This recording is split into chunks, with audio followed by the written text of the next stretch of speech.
Share को समझने के तरीके हैं। आप हर एक शेयर को गूगल पे जाके लिखोगे ना, उसकी डिटेल आ जाएगी। तो उस डिटेल में आपको क्या चेक करना होता है, सबसे पहले किसी भी शेयर को अगर आप सर्च करते हो, जैसे मान लो मेरा फेवरेट शेयर, मैंने अभी आप थोड़ी देर पहले बताया इंफोसिस, मैं लिखूंगा गूगल पे इंफोसिस की जब हिस्ट्री निकल के आएगी तो उसके बारे में सबसे पहली जो चीज मुझे चेक करनी है वो क्या चेक करनी है, वॉरेन बफेट कहते हैं सबसे पहले आप क्या करो, अच्छे से उसका रिसर्च करो कि वो कंपनी फंडामेंटली कितनी स्ट्रॉन्ग है। सबसे पहले आपको उसका ROE देखना है। ROE क्या होता है, रिटर्न ऑन इक्विटी। इक्विटी का मतलब होता है शेयर, जब आप शेयर खरीद रहे हो तो आपको रिटर्न कितना मिलेगा, और ऑब्वियसली आप क्या चाहोगे, रिटर्न तो अच्छा होना चाहिए, मजा आएगा तभी। तो ROE जब भी आप देखोगे, जैसे मान लो आप गूगल पे सर्च करो ROE of Infosys, ROE of Hindustan Lever, ROE of Hero MotoCorp, आपको तुरंत बता देगा।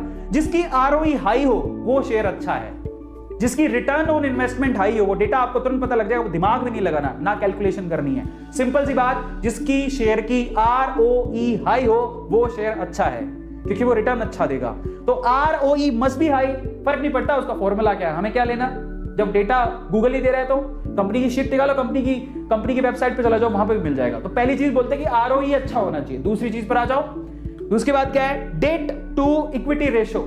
ठीक है, डेट टू इक्विटी रेशो भी देखना होता है। अब डेट का मतलब होता है उधार, हर इक्विटी पे उधार कितनी है। तो आप क्या चाहोगे कि जिस कंपनी में आप पैसा लगा रहे हो उसके ऊपर उधार अगर ज्यादा है तो वो तो बर्बाद है, वो तो उधार ले रखी है, क्या पैसा लगाऊं, तू मेरा पैसा लेगा तो उधार चुकाने लग जाएगा, कल को तेरा कुछ हुआ नहीं, मेरे तो पैसे बर्बाद हो जाएंगे। तो आपको क्या चाहिए कि कंपनी की जो डेट टू इक्विटी रेशियो है वो कम होनी चाहिए, उधार नहीं होनी चाहिए ज्यादा उसके ऊपर।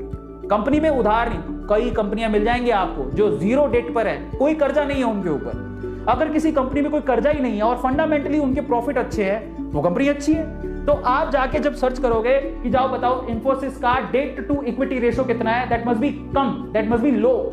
अगर वो कम है तो वो कंपनी अच्छी है। ये दूसरा फंडामेंटल है किसका, वॉरेन बफेट का। ये टेक्निकल फंडामेंटल्स है जो आपको पता होने चाहिए, समझ रहे हो, क्योंकि अब आप शुरू करने जा रहे हो और एक गणित पता होनी चाहिए। आप फॉर्मूला छोड़ो, आप ये याद रखना ROE हाई होना चाहिए, डेट कम होनी चाहिए। तीसरी सबसे इंपॉर्टेंट चीज है, जो सबसे इंपॉर्टेंट है वो क्या, जो कंपनी प्रोडक्ट बनाती है उसकी प्रोडक्ट की कॉस्ट क्या है और वो कितने में सेल करती है। मान लो प्रोडक्ट की कॉस्ट है 500 रुपए, सेल करती है 1000 रुपए, प्रॉफिट कितने का हुआ, 500 रुपए का।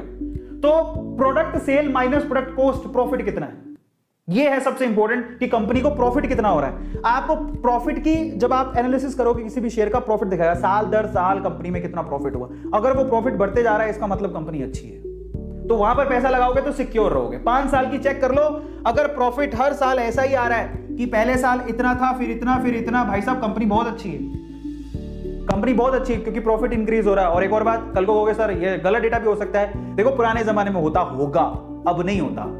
सेबी बैठी है, एक बहुत बड़ी ऑर्गेनाइजेशन है, रेगुलेटरी है इंडिया में, कुछ फर्जीवाड़ा होता है तो कंपनी ब्लैक लिस्ट कर दी जाती है। तो आजकल वो फर्जीवाड़े नहीं होते, तो आप चिंता मत करो। आप ये मत सोचना कि ये तो डेटा गलत भी हो सकता है, कोई गलत डेटा नहीं देगा। आज के टाइम पे कोई भी कंपनी के लिए बहुत सख्त रूल्स रेगुलेशंस हैं। अगर कहीं भी कंपनी डिफॉल्टी पाई जाती है, देखो एक्सेप्शन केस की बात नहीं करते, सजा मिलती है हर किसी को, अगर कहीं भी कुछ भी गड़बड़ पाई जाती है तो कंपनी तुरंत ब्लैकलिस्ट हो जाती है, वो मार्केट में काम नहीं कर पाएगी, इतने सख्त रूल हैं। तो आप चिंता मत करो, उसकी प्रॉफिट अच्छा होगा तो काम बढ़िया है।